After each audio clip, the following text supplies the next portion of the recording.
राधे राधे आप सभी बहनों को। तो बहनों, कार्तिक मास महात्म्य की कथा अध्याय नंबर 1 हमने इससे पहले वाले वीडियो में सुन लिया था। आज हम सुनने वाले हैं अध्याय नंबर 2।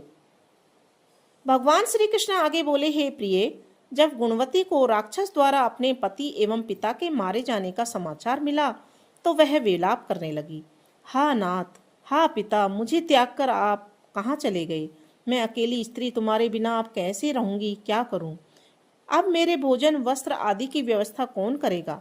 घर में प्रेम पूर्वक मेरा पालन पोषण कौन करेगा? मैं कुछ भी नहीं कर सकती। मुझ विधवा की कौन रक्षा करेगा? मैं कहाँ जाऊं? मेरे पास तो अब कोई ठिकाना भी नहीं रहा। इस प्रकार विलाप करते हुए गुणवती चक्कर खाकर धरती पर गिर पड़ी और बेहोश हो गई। बहुत देर बाद जब उसे होश आया तो वह पहले की ही भांति करुण विलाप करते हुए शोक सागर में डूब गई। कुछ समय पश्चात जब वह संभली तो उसे ध्यान आया कि पिता और पति की मृत्यु के बाद मुझे उनकी क्रिया करनी चाहिए जिससे उनकी गति हो सके। इसलिए उसने अपने घर का सारा सामान बेच दिया और उससे प्राप्त धन से अपने पिता एवं पति का श्राद्ध आदि कर्म किया। तत्पश्चात वह उसी नगर में रहते हुए 8 पहर भगवान विष्णु की भक्ति करने लगी। उसने मृत्यु पर्यंत तक नियम पूर्वक सभी एकादशियों का व्रत और कार्तिक महीने में उपवास एवं व्रत किए। हे प्रिय, एकादशी और कार्तिक व्रत मुझे बहुत ही प्रिय हैं। इनसे मुक्ति, भुक्ति, पुत्र और संपत्ति प्राप्त होती है।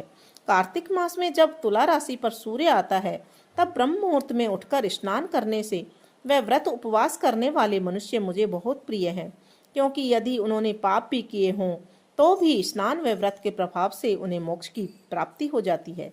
कार्तिक में स्नान, जागरण, दीपदान तथा तुलसी के पौधे की रक्षा करने वाले मनुष्य साक्षात भगवान विष्णु के समान हैं। कार्तिक मास में मंदिर में झाड़ू लगाने वाले, स्वास्तिक बनाने वाले तथा भगवान विष्णु की पूजा करने वाले मनुष्य जन्म मरण के चक्कर से छुटकारा पा जाते हैं। यह सुनकर गुणवती भी प्रतिवर्ष श्रद्धा पूर्वक कार्तिक का व्रत और भगवान विष्णु की पूजा करने लगी। हे प्रिय, एक बार उसे ज्वर हो गया। वह बहुत कमजोर भी हो गई। फिर भी वह किसी प्रकार गंगा स्नान के लिए चली गई। गंगा तक तो वह पहुंच गई, परंतु शीत के कारण वह बुरी तरह से कांप रही थी। इस कारण वह शिथिल हो गई। तब मेरे दूत उसे मेरे धाम में ले आए। तत्पश्चात ब्रह्मा आदि देवताओं की प्रार्थना पर जब मैंने कृष्ण का अवतार लिया तो मेरे गण भी मेरे साथ इस पृथ्वी पर आए, जो इस समय यादव हैं। तुम्हारे पिता पूर्व जन्म में देव शर्मा थे, तो इस समय सत्राजित हैं। पूर्व जन्म में चंद्र शर्मा जो तुम्हारा पति था वह डाकू है, और हे देवी, तू ही वह गुणवती है। कार्तिक व्रत के प्रभाव से तू ही मेरी अर्धांगिनी हुई है। पूर्व जन्म में तुमने मेरे मंदिर के द्वार पर तुलसी का पौधा लगाया था। इस समय वह तेरे महलों के आंगन में कल्प वृक्ष के रूप में विद्यमान है।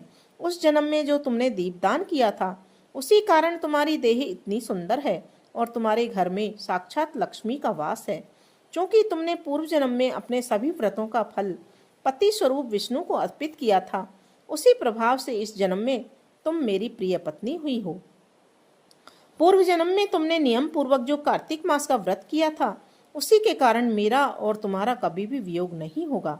इस प्रकार कार्तिक मास में व्रत आदि करने वाले मनुष्य मुझे तुम्हारे समान प्रिय है।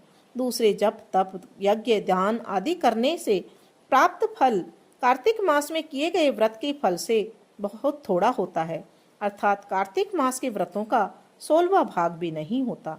इस प्रकार सत्यभामा भगवान श्री कृष्ण के मुख से अपने पूर्व जन्म की पुण्य का प्रभाव सुनकर बहुत प्रसन्न हुई। अब आगे की कथा अध्याय नंबर 3 में सुनेंगे।